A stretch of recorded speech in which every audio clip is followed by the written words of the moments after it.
आज हम पढ़ेंगे प्रॉफिट और लॉस का टाइप नंबर 5। ये हमारा बेसिकली कौन सा टाइप है जिसमें कोई वस्तु कम या ज्यादा में बेचते हैं। ठीक है, जैसे ये 200 रुपये अधिक मिलते हैं। मैथ लगाने से पहले कोई भी क्वेश्चन हो आप पहले देखिए वो किस टाइप का क्वेश्चन है। जब आपको समझ में आ जाएगा कि ये किस टाइप का क्वेश्चन है तभी आप उस क्वेश्चन के हिसाब से अपना फार्मूला रख पाएंगे और उसे अच्छे से सॉल्व कर पाएंगे। तो ये हमारा क्वेश्चन है, एक व्यक्ति अपना सामान 10% लाभ पर बेचता है। यदि वह 15% लाभ पर बेचता तो उसे 200 रुपये अधिक मिलते। क्या होता है? 200 रुपये अधिक मिलते। ये हो गया बेसिकली हमारे ये क्वेश्चन का टाइप। ठीक है, इससे हम पहचानते हैं कि हाँ ये इस टाइप का क्वेश्चन है। तो ये हमारा 200 रुपये अधिक मिलते हैं, मतलब ये हमारा टाइप है कि जब हम कोई वस्तु बेचे और उस पर हमें कम या अधिक मिले। तो हमसे पूछा है सामान का क्रय मूल्य ज्ञात कीजिए। इस क्वेश्चन को सॉल्व करने से पहले हम देख लेते हैं कि इस टाइप के क्वेश्चन में हमारी दो कंडीशंस बनती हैं। पहली कंडीशन बनती है कि यदि दोनों बार लाभ हो, जैसे ये लाभ हो रहा है और ये लाभ हो रहा है, हमारा दोनों बार लाभ हो रहा है, या दोनों बार हानि हो, यहाँ भी हानि हो यहाँ भी हानि हो। ठीक है, इसके बाद एक और कंडीशन बनती है कि अगर एक बार हमारा लाभ हो रहा हो और एक बार हमारा हानि हो रहा हो। मान लो उसे सामान पर 10% का लाभ हो रहा होता और फिर वह 15% की हानि हो जाती। ठीक है, हानि पे बेचता तो उसे कम में बिकता, ऐसे करके। तो ये दो कंडीशंस बनती हैं। पहली कंडीशन हमारी बनती है यदि दोनों बार लाभ हो या दोनों बार हानि हो, और दूसरी कंडीशन बनती है यदि एक बार लाभ हो तथा एक बार हानि हो। तो हम अपने कंडीशन के हिसाब से सबसे पहले देख लेते हैं कि हम किसके बेस पे ये क्वेश्चन सॉल्व करेंगे। तो हम लिख लेते हैं कंडीशन अपनी ए, यदि दोनों बार लाभ हो या हानि हो। ठीक है, तो हम लोग क्या करते हैं, तो हम इसमें करते हैं सबसे पहले जो वस्तु का क्रय मूल्य, वस्तु का क्रय मूल्य बराबर जो हमारा अधिक या कम, ठीक है, अधिक या कम में जो बेचता है, ठीक है, कम मूल्य गुणे में 100 और बटे में हम लोग कर लेते हैं दोनों प्रतिशतों का अंतर। मान लीजिए कि दोनों लाभ ही है, लाभ है, इसका लाभ है तो हम इसका निकालेंगे अंतर। ठीक है, दोनों प्रतिशतों का अंतर का निकालेंगे दोनों प्रतिशतों का अंतर। और सबसे इम्पोर्टेंट बात यह है कि जो अंतर आएगा हमारा, ठीक है, चाहे हम 10 में से 15 घटाएं तब भी वो हमेशा प्लस का 5 आएगा। ठीक है, ये हमेशा प्लस ही आएगा। जो अंतर होगा वो कभी माइनस में नहीं लिखेंगे, हम लोग हमेशा प्लस में लिखेंगे। ठीक है, अगर प्लस, हम हमेशा प्लस में ही इसको लिखते हैं। और दूसरा हमारा कंडीशन क्या बनता है, कंडीशन भी बनती है यदि एक बार हानि हो तथा एक बार लाभ हो। तो इस कंडीशन में हम अपना कौन सा फार्मूला इस पे अप्लाई करेंगे, हम अप्लाई करेंगे वस्तु का क्रय मूल्य बराबर अधिक या कम मूल्य, ठीक है, गुणे में 100 और बटे में हम लोग क्या करते हैं दोनों प्रतिशतों का योग कर देंगे, दोनों प्रतिशतों का योग। तो पहली कंडीशन हमारी बन गई कि अगर दोनों बार लाभ या हानि हो रहा हो तो हम लोग क्या करेंगे, यहाँ पे अधिक या कम मूल्य जो हमको दे रखा होगा वो रख देंगे, गुणे में 100 और बटे में दोनों प्रतिशत का अंतर। और अंतर हमेशा प्लस में रहेगा, ठीक है, माइनस नहीं लगाना है। और दूसरी कंडीशन, यदि एक बार हानि हो तथा एक बार लाभ हो तो हम क्या करते हैं, यहाँ पे वस्तु का क्रय मूल्य बराबर अधिक या कम मूल्य गुणे 100 और बटे में दोनों प्रतिशतों का योग। बस इतना रखना है कि अगर दोनों एक ही चीज हो रही है, यहाँ भी लाभ तो हम यहाँ पे देंगे घटा, और अगर यहाँ पे लाभ यहाँ पे हानि हो रहा है तो हम दोनों को देंगे जोड़। बस इतना करना है पूरे आपको इस टाइप में, बस इतनी बातें याद रखनी है। एक तो ये बात कि हाँ अगर ये लाभ और ये लाभ तो हम यहाँ पे कर देंगे माइनस, ठीक है, और माइनस करने पे संख्या हमारी हमेशा रहेगी प्लस में, ठीक है। अगर हम 10 में से 15 घटाएंगे तो हम माइनस का 5 नहीं लिखेंगे, हम प्लस का 5 लिख के इसको सॉल्व करेंगे, ठीक है। तो चलिए अपना क्वेश्चन देख लेते हैं। आप चाहें तो इसे अपने पुराने मेथड से कर सकते हैं, जैसे पहले इसका आप विक्रय मूल्य निकालिए, फिर उस पर 10% का लाभ निकाल के उसका क्रय मूल्य निकालिए, फिर उस पर 15% का लाभ निकाल के 200 रुपये अधिक ऐड करिए। वो सब आप चाहें तो कर सकते हैं, लेकिन उससे हम नहीं करेंगे। इससे हमारा क्वेश्चन बहुत जल्दी और बहुत अच्छे से हो जाता है। तो हमारा क्वेश्चन क्या दे रखा था, तो वस्तु का क्रय मूल्य ये निकालना था, ठीक है। अब हमको दे रखा है अधिक या कम मूल्य हमारा क्या है। पहले देखते हैं हमारा टाइप कौन सा है। तो हमारा टाइप बनता है ये, यदि दोनों बार लाभ हो, ठीक है, लाभ या हानि हो। तो यहाँ भी लाभ हो रहा है, यहाँ भी लाभ हो रहा है, इसका मतलब ये वाला फार्मूला हमारा इस पे काम करेगा। तो सबसे पहले अधिक या कम मूल्य क्या है इसका, 200 रुपये दे रखा है, तो हम लोग अपना 200 यहाँ पे लिख लेते हैं। उसके बाद गुणे में 100 कर लेते हैं, और दोनों प्रतिशतों का अंतर ये हमारा 10 और दूसरा है माइनस। एक्चुअली में ये ऐसे करते हैं इसको, ये हमेशा प्लस में रहता है सर्वविहीन का निशान ये। तो अब हम क्या करते हैं, 200 गुणे 100 और बटे में 5। अब सीधे सीधे हम इसको काट लेते हैं, तो हमारा 4000 रुपये इसका आंसर निकल आया, ठीक है। तो अगर आप इस तरह करते हैं तो इसको तुरंत आपका आंसर निकल आएगा।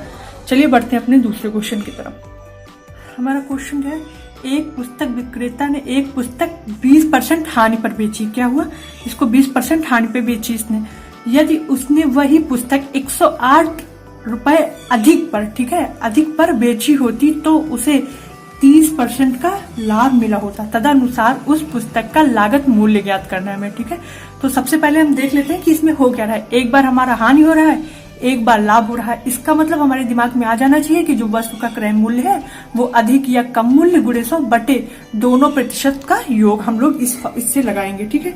तो लिख लेते हैं यदि, ठीक है, तो यदि एक बार लाभ और एक बार हानि हो रहा हो तो हम लोग अपना कौन सा फार्मूला लगा लेते हैं, हम लोग लगा लेते हैं वस्तु का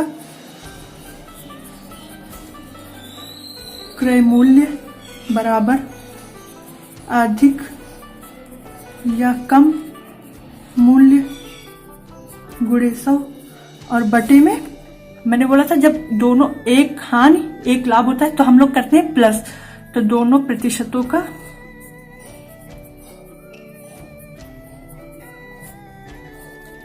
योग। तो हमारा लाभ ये क्या है, अधिक या कम मूल्य कितना दे रखा है, 108 रुपए, हम यहाँ लिख लेते हैं गुणे में 100, और दोनों प्रतिशत का योग, 1% है हमारा 20 और दूसरा कौन सा है 30, मतलब हो गया 50। तो 108 गुणे 100 और बटे में कर लेंगे 50, 50 दूना 100। अब दो को इससे गुणा आप कर लीजिए, ठीक है। तो गुणा करने पे आएगा 216 रुपए हमारा इसका आंसर निकल आएगा। इस टाइप से आप इस टाइप के क्वेश्चन विद इन सेकेंड्स कर सकते हैं। और अब बता दें ये यूपी टेट का काफी पसंदीदा क्वेश्चन है। यूपी टेट के साथ ही ये आपके अदर एग्जाम में भी कई बार पूछा गया क्वेश्चन है, ठीक है। इसलिए आप इस टाइप को अच्छे से समझ लीजिएगा, क्योंकि ये बहुत आसान और नंबर देने वाला आपका बन जाता है। अगर इसकी प्रैक्टिस कर लिया आपने तो ये तो सेकेंडों का काम है, तुरंत हो जाता है। चलिए फिर देखते हैं हमारा क्वेश्चन क्या है। एक मरीज को 15% और 17% लाभ पर बेचने से विक्रय मूल्य में 3 रुपए का अंतर है, ठीक है। तो कमीज का क्रय मूल्य बताना है हमें। तो इसमें क्या हो रहा है कि 2 बार हमारा हो रहा है लाभ, एक हो रहा है 15% और एक बार कितने पे हो रहा है, एक बार हो रहा है हमारा 17% पे लाभ हो रहा है, ठीक है। और 3 रुपए का अंतर दे रखा है, तो अपने ही फार्मूले से सीधे लगा लेते हैं। इसमें कौन सा हमारा फार्मूला लगेगा, इसमें हमारा लगेगा वो वाला टाइप जिसमें दोनों बार हमें लाभ होता है। तो हम लिख लेते हैं, मैं लिख के आपको दिखाई दे रहा हूँ, आप चाहे तो बिना लिखे भी आप इसको तुरंत सॉल्व कर सकते हैं। क्रय मूल्य बराबर अधिक या कम मूल्य गुणे 100 और बटे में दोनों प्रतिशतों का अंतर। तो हमारा कम या अधिक मूल्य कितना है, ये है हमारा 3 रुपए। 3 गुणे 100 और दोनों का अंतर निकालना है। 15 में से जैसे ये 17 माइनस करना है, तो हमारा कितना 2 आएगा, लेकिन प्लस का, ये प्लस वाला हमेशा ध्यान रखना है। तो इसको हम काटेंगे तो हमारा आ जाएगा 150 रुपए। इसका आंसर हमारा निकल के आ जाएगा। ठीक है, चलिए बढ़ते अपने अगले क्वेश्चन की तरफ। हमारा क्वेश्चन क्या है, एक फल विक्रेता नियत मूल्य पर आम बेचकर 20% लाभ प्राप्त कर लेता है यदि वह उन्हीं आम 1 रुपए कीमत बढ़ाकर बेचे। मान लीजिए उसकी कीमत 2 रुपए थी और वो उसको 1 रुपए बढ़ा दी, 3 रुपए में बेची। तो ये कहना क्या चाह रहा है, तो उसका लाभ 40% हो सकता है। पहले उसका लाभ कितना था, 20%। लेकिन अगर वो कह रहा है कि जो कीमत थी हमारी उससे हम 1 रुपए बढ़ा दें तो उसको कितना लाभ हो सकता है, उसको 40% का लाभ हो सकता है। तदनुसार प्रथम स्थिति के अनुसार एक आम का विक्रय मूल्य कितना है। किस स्थिति के था, प्रथम स्थिति के अनुसार। ठीक है, उस आम का विक्रय मूल्य कितना था ये बताना है हमें। तो हम देखते हैं इसका कैसे इसको हम सॉल्व करते हैं। ठीक है, तो सबसे पहले हम अपना क्रय मूल्य निकाल लेते हैं। ठीक है, क्योंकि ये जो 1 रुपया दिया है वो क्या दिया है, वो तब दे रखा है जब वो 1 रुपया बढ़ा देता है। ठीक है, लेकिन पहले उसका कुछ क्रय मूल्य रहा होगा ना, तो हम वो पहले क्रय मूल्य निकाल लेते हैं। निकालेंगे कैसे, वही अपने पुराने फार्मूले से निकाल लेते हैं। दोनों बार हमको हो रहा है लाभ। अगर हमें दोनों बार लाभ हो रहा है तो मैंने आपको बोला था क्रय मूल्य बराबर कैसे निकालेंगे, जो हमारे कीमत में वृद्धि हो रही हो। ठीक है, अधिक या अंतर जो भी हो रहा था वही लिखते हैं ना। तो कितने का हो रहा है, वो 1 रुपए का हो रहा है। गुणे में 100 कर देंगे और दोनों का अंतर, अगर हम 20 में से 40 घटाएंगे तो माइनस का 20 आएगा। लेकिन मैंने आपको पहले ही बताया था, ठीक है, कि हम यहाँ पे हमेशा क्या प्लस वाला लगाते हैं। तो 100 बटे आया कितना हमारा 20, काट दीजिए 5 रुपए हमारा आ गया। ठीक है, इसका क्रय मूल्य आ गया। लेकिन वो हमसे पूछ क्या रहा है, अगर सीधे केवल क्रय मूल्य तक पूछ तो हम 5 रुपए लिख लेते। लेकिन उसने एक चीज ऐड कर दिया, उसने बोला तदनुसार प्रथम स्थिति के अनुसार एक आम का विक्रय मूल्य कितना था। ठीक है, तो अब हम निकाल लेते हैं 20% लाभ पे, क्योंकि प्रथम स्थिति बोला है तो प्रथम स्थिति हमारी 20% लाभ की थी। तो अब हमें जब क्रय मूल्य मिल गया है तो हम सीधे से एक काम कर सकते हैं कि हम क्रय मूल्य का ये 20% लाभ हुआ था, मतलब 120 बटे 100 करके निकाल लेते हैं। तो इसका हम देखते हैं बिक्री मूल्य। ठीक है, एक आम का बिक्री मूल्य जो क्या था, एक आम का बिक्री मूल्य, यही मैं पूछ रहा था, एक आम का बिक्री मूल्य बराबर क्रय मूल्य। क्रय मूल्य पे प्रथम स्थिति मतलब 20% पूछ रहा है, तो इसमें हम कर लेते हैं 20% का। और कोई चीज हम लोग ने बताई थी कि अपने आप में 100 होती है और उस पर अगर 20% लाभ हो रहा है तो वो हो जाती है 120। तो इसका हो गया 120। तो हमारा कितना है, क्रय मूल्य हमको दे रखा है, मेरा निकला है 5। ठीक है, तो हम कर लेते हैं अपना 5, ये क्रय मूल्य गुणे 120 और ये परसेंट हटता है तो यहाँ नीचे लग जाता है 100। ठीक, तो अब हम इसको काट लेते हैं। तो 1 0 से ये 6 5, ये आ गया 6 रुपए, ये देखिए। और वैसे भी अगर हम सीधा भी इस क्वेश्चन को थोड़ी सी अपनी बुद्धि का प्रयोग करके बताना चाहते तो बता सकते थे कि अगर उसका क्रय मूल्य 5 रुपया था और वो बोल रहा था कि 1 रुपए कीमत बढ़ाकर बेचे तो उसे 40% का लाभ होता है। तो इसका मतलब 1 रुपया कीमत तभी बढ़ा रहा होगा जब वो कोई चीज 6 की रही होगी। ठीक है, 6 की रही होगी तो उसको 40% लाभ रहा होगा, वो भी 1 रुपया बढ़ के। अगर वही चीज उसको 1 रुपया कम में देता तो उसको 20% लाभ होता। तो हम 5 ये 6 ये 5 को 6 कर सकते थे सीधे से, लेकिन सॉल्व कर लिए। ठीक है, अब देखते हैं अपना अगला क्वेश्चन। किसी वस्तु के बिक्री मूल्य में 162 रुपए की वृद्धि कर देने पर उसकी हानि 19%, ठीक है, और 17% में बदल जाती है। तदनुसार उस वस्तु की लागत मूल्य भी क्रय मूल्य ही होता है। ठीक है, इसलिए उसी फार्मूले से हम लोग लगा लेते हैं इसको। तो हम क्या लिखेंगे, क्रय मूल्य बराबर, सबसे पहले देख लेते हैं कि इसमें हो क्या रहा है। दोनों बार हमारा हो रहा है हानि, तो इसमें हम पहला टाइप ही लगा लेते हैं जिसमें दोनों बार लाभ हो रहा हो या दोनों बार हानि हो रही हो। ठीक है, तो हम क्रय मूल्य क्या कर लेते हैं, इसको मैं आपको तुरंत फटाक से करके दिखाती हूँ। ये हुआ, और सबसे पहले क्या लिखते हैं हम लोग, लिखते हैं जितना अधिक या कम में बेचे, तो 162 कर लेते हैं, गुणे में 100 कर लेते हैं। ठीक है, और 19 में से आप 17 घटाएंगे तो आएगा 2, इसको इससे काट लिए, हो गया। तो अब हम इसको तुरंत काट लेते हैं। तो 2 से हम 100 को काटेंगे, हमारा आएगा 50। ठीक है, और 50 को जब हम करेंगे गुणा तो ये 0 लिख ही लेंगे। 5 को करेंगे 2 से गुणा तो 10 आएगा, एक हासिल हमारा इधर चला जाएगा। फिर 5 छक्के 30 और एक जो हासिल बचा था वो 31 का एक हासिल आया, 5 3 8, तो हमारा कितना हो जाएगा 8100 रुपए हमारा इसका आंसर निकल के आ जाएगा। इस टाइप के हमने 5 क्वेश्चन अपने लगा लिए हैं।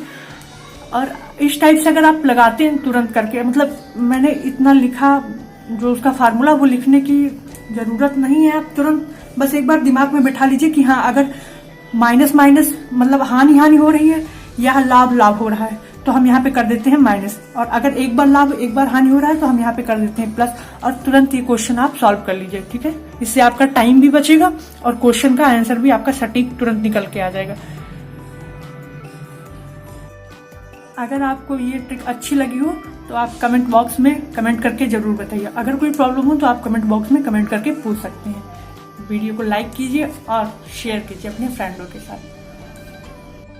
चैनल को सब्सक्राइब जरूर कर लें और बेल आइकन को ऑन कर लें, जिससे हर नोटिफिकेशन आपके पास टाइमली पहुंच जाए।